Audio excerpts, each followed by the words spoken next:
Ngasi haiengko tekna fondoke khalingai hoi khidara pakachai lamlan bikanagi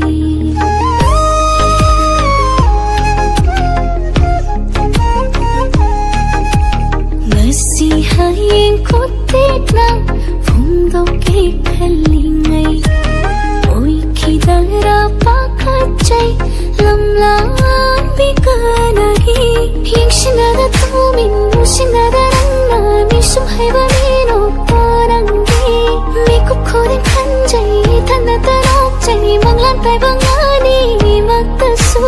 thamoi nungdalo na thamlakpasu kaya di kaire chahi kanja songtu pare ngamda chaklak pana karam kana khandi bai nangna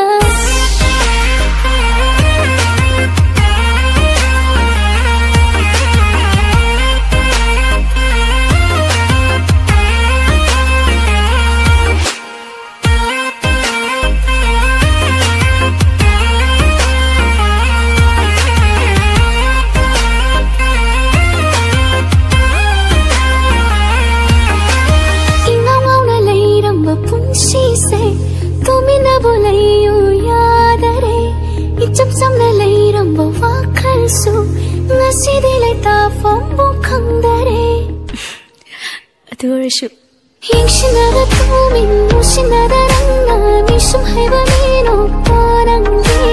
mikuk kodeng kanjai thana tarokjai manglan tai bangani maktasu thamoi nungdalo na thamlakpasu kaya di kaire